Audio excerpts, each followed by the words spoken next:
Dear student, आज हम कक्षा 10 अंग्रेजी बोर्ड परीक्षा 2023 के पेपर को देखेंगे कि किस तरह से जो बोर्ड परीक्षा में जो अंग्रेजी के जो क्वेश्चंस होते हैं वो पूछे जाते हैं।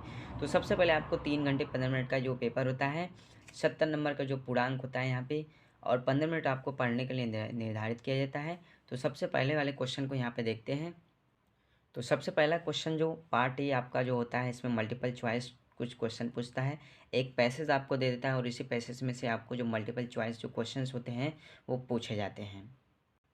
तो कुछ इस तरह से जो पैसेज पूछा गया है, आप वीडियो को स्किप करके उस पैसेज को देख सकते हैं और इस तरह से इसके जो मल्टीपल चॉइस क्वेश्चंस हैं, जो मैंने सही आंसर को टिक कर दिया, आप इससे यहाँ पे इसको राइट कर सकते हैं। जैसे सीधे यहाँ पे दे दिया है, which of the following statements sum of the meaning of the passage. कुछ इस तरह से तो इसका जो ऑप्शन नंबर डी होगा इसका राइट आंसर हो जाएगा। कुछ इस तरह से दूसरा दिया, जिसे विच of the statement is a true about the passage. Passage के अनुसार जो स्टेटमेंट यहाँ पे देगा, सबसे जो स्टेटमेंट है वो सत्य क्या है। जैसे success depend only on hard work, सफलता एक कठिन परिश्रम पर केवल निर्भर करती है। तो कुछ इस तरह से तीसरा वाला जिसे यहाँ पे दे दिया है, which word in the passage is opposite of failure. Failure के जो अपोजिट यहाँ पे सक्सेस हो जाएगा इस तरह से। क्वेश्चन नंबर 4 से लेकर 8 तक जो आपको करेक्ट ऑप्शन यहाँ पे चूज़ करना पड़ता है, जो कि ग्रामर रिलेटेड जो क्वेश्चंस होता है यहाँ पे। जैसे दे दिया, as a soon as I reached the school the bell, यहाँ पे रैंग हो जाएगा। तो कुछ इस तरह से ऑप्शन नंबर बी वाला। क्वेश्चन नंबर 5वां जैसे यहाँ पे दे दिया है, he had to repent, he had to repent for, यहाँ पे ऑप्शन नंबर डी वाला राइट आंसर हो जाएगा, for what he had done. कुछ इस तरह से क्वेश्चन नंबर 6 वाला यहाँ पे जैसे दे दिया है, जो क्वेश्चन नंबर 6 है, the Ganga is a Holi river, identified the adjective. Identified करना है इसमें एडजेक्टिव को, यहाँ पे बताना है कि एडजेक्टिव क्या है। तो कुछ इस तरह से होली माने पवित्र, जो कि एक एडजेक्टिव को दर्शाता है। कुछ इस तरह से ऑप्शन नंबर सी वाला इसका राइट आंसर हो जाएगा। तो क्वेश्चन नंबर 7 यहाँ पे दे दिया, जैसे रीअरेंज आपको करना था फॉलोइंग वर्ड्स। इस तरह से आपको, इस तरह से इसको जो आसान भाषा में बोला जाता है इसको रीऑर्डरिंग बोलते हैं। आपको रीऑर्डरिंग करना पड़ेगा। जैसे इधर उधर जो सेंटेंस का देता है आपको इसको सही बनाना है।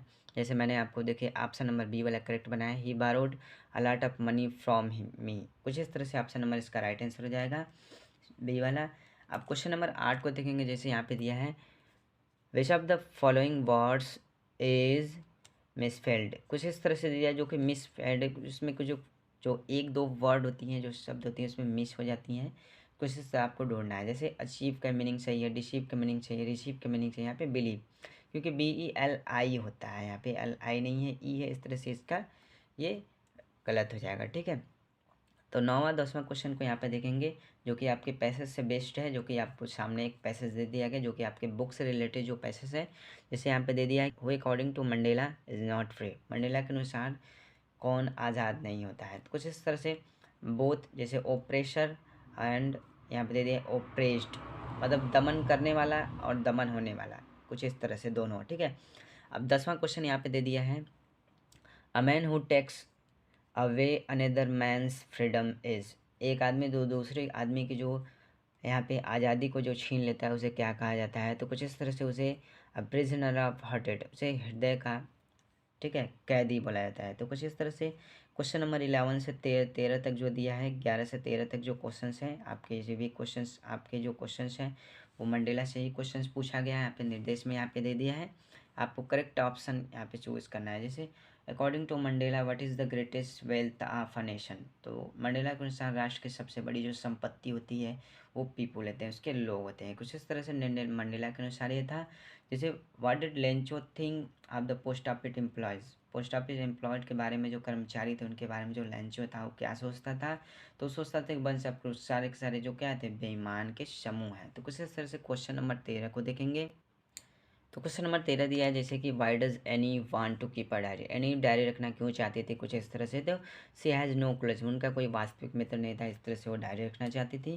क्वेश्चन नंबर 14 15 यहाँ पे देखेंगे, तो एक पैसेज आपका दे दिया है, जो पोएम का पैसेज है, इसी से आपको आंसर करेक्ट चूज करना है। जैसे एक क्वेश्चन पैसेज दे दिया है, जैसे यहाँ पे क्वेश्चन नंबर 14 दे दिया है, which of the following in is, which of the following is in a cage. Cage का मतलब क्या है, जो कि पिंजड़े में कौन पड़ा है, तो टाइगर जो कि पिंजड़े में पड़ा हुआ है।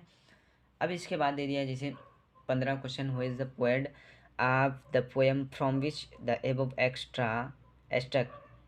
Above extract has been taken. तो किस तरह से लेस्ली नॉइज इसके लेखक हैं।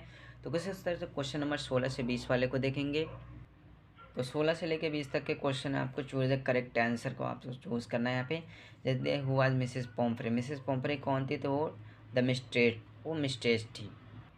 तो क्वेश्चन नंबर 17 यहाँ पे दिया गया है, जैसे हु वाज थीप, चोर कौन था इन द स्टोरी, इस कहानी में, the thief's story, the thief's story की कहानी में जो चोर कौन था, तो हरि सिंह इसका राइट आंसर हो जाएगा।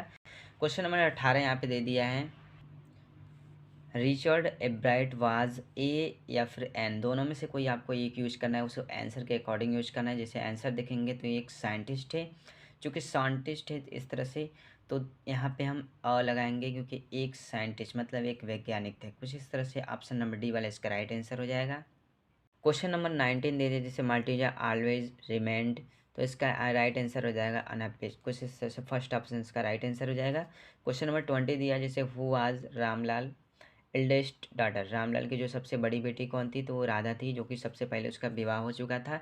तो कुछ इस तरह से पार्ट 2 में आपको एक पैसेज दे देगा और इसी पैसेज से आपको यहाँ पे जो क्वेश्चंस होगा वो पूछा है। तो क्वेश्चन नंबर सेकंड की तरफ चलते हैं। तो क्वेश्चन नंबर सेकंड में देखेंगे तो इसमें देखिए आपको एक लेटर रखने के लिए बोल देगा, ठीक है। एक तरह से एक लेटर रहेगा जो परचेजिंग किताब खरीदने के लिए, अपने पापा जी से पैसे मांगने के लिए, और उस पैसे से किताब खरीदने के लिए उनको अपने पापा जी को एक पत्र लिखने के लिए दे देगा। या फिर आप एप्लीकेशन लिख सकते हैं स्कूल के किसी कंप्लेनिंग के बारे में या फिर किसी वाटर के बारे में, ठीक है, कुछ इस तरह से। अब क्वेश्चन नंबर देखेंगे तीसरे को। तो क्वेश्चन नंबर तीसरा में आपको right a report on election sense, election sense के बारे में एक रिपोर्ट आपको लिखना है कि जो इलेक्शंस होते हैं उसमें जो रिपोर्ट कैसे बनाया जाएगा। कुछ इस तरह से 80 से 100 वर्ड में आपको लिखना होता है, ठीक है। कुछ इस तरह से क्वेश्चन नंबर और करके यहाँ पे दे दिया है, चाहे आप इसे कर सकते हैं या फिर आप इसे कर सकते हैं, कुछ इस तरह से। क्वेश्चन नंबर देखेंगे तो क्वेश्चन नंबर 4 से जो स्टार्ट होता है हमारा ग्रामर से रिलेटेड क्वेश्चंस होते हैं, जो कि 2-2 नंबर के जो क्वेश्चंस होते हैं पूछे जाते हैं। सबसे पहला क्वेश्चन में आपको एक तरह से इनडायरेक्ट रेट बनाने के दे दिया जाता है। दूसरे क्वेश्चन में देखेंगे बी में तो आपको पैसिव वॉइस दे दिया जाता है। तीसरे में आपको पंचुएट करने के लिए देता है। और चौथे क्वेश्चन में जो डी वाला क्वेश्चन इसमें पूछता है, जो इसमें 4 नंबर का आपको एक छोटा सा ट्रांसलेशन करने के लिए देता है, जो कि बहुत ही आसान ट्रांसलेशन करना होता है।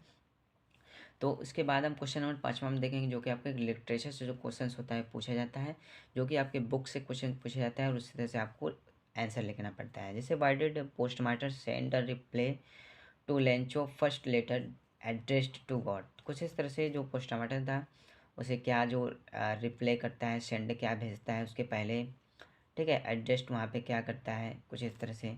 या फिर आप ये क्वेश्चन समझ इसको कर सकते हैं, what is the greatest wealth of a nation in Mandela's opinion, Mandela के अनुसार राष्ट्र की सबसे बड़ी जो संपत्ति थी वो पीपुल थी, ऐसा क्यों वो कहता है, इसके बारे में आप यहाँ पे राइट कर सकते हैं, ठीक है। तो क्वेश्चन नंबर बी में आपको इस तरह से और करके दे देता है, या फिर आप इसे कर सकते हैं या फिर इसे। क्वेश्चन नंबर 6 में किसी एनिमल किसी एक चीज़ पर आपको यहाँ पे शार्ट वर्ड का जो कोई एक क्वेश्चन का आंसर लिखना पड़ता है, जो कि आपके बुक से रिलेटेड क्वेश्चन होता है। तो कुछ इस तरह से, जैसे why did Anne Frank mention a diary, Anne Frank एक डायरी क्यों रखना चाहती है, इसके बारे में आप तरह से एक लॉन्ग क्वेश्चन है आपके, इसके बारे में आप लिख के 4 नंबर हासिल कर सकते हैं। तो कुछ इस तरह से 7वां क्वेश्चन में आपको और करके दे देता है, ठीक है। और 8वें क्वेश्चन में आपको सेंट्रल आइडिया बहुत इंपॉर्टेंट होता है। मैंने सारा क्लास 10 का जितना भी सारा सेंट्रल आइडिया मैंने करा रखा है, आप वहाँ से भी जाके इन सारे तीनों सेंट्रल आइडिया को मैंने करा रखा है, वहाँ पे जाके कर सकते हैं। सेंट्रल आइडिया जो रहता है बहुत ईजी होता है, मैंने इसको बहुत ईजी आसान तरीके से वहाँ पे बता दिया है। क्वेश्चन नंबर 9 दे दिया है, 30 से 40 वर्ड में आपको आंसर राइट करना होता है, जो कि शॉर्ट एक आंसर होता है। जैसे what was the only way to the safe tricky को मतलब सुरक्षित करने के लिए जो केवल एक ही रास्ता हो के आता है, कुछ इस तरह से, ठीक है। What kind of thief Hari Singh was, कुछ इस तरह से। अब क्वेश्चन नंबर देखेंगे 10वां जो लास्ट का होता है, one of the following question, जो कि लॉन्ग क्वेश्चन होता है, कुछ इस तरह से 60 वर्ड में आपको इसको आंसर लिखना होता है। तो आप यहाँ पे चाहेंगे तो कुछ करेक्टर लिख सकते हैं या फिर आप इसके बारे में कुछ वर्णन कर सकते हैं, ठीक है। तो कुछ इस तरह से जो अंग्रेजी के जो पेपर होते हैं, जो क्वेश्चंस होते हैं बोर्ड परीक्षा में पूछे जाते हैं।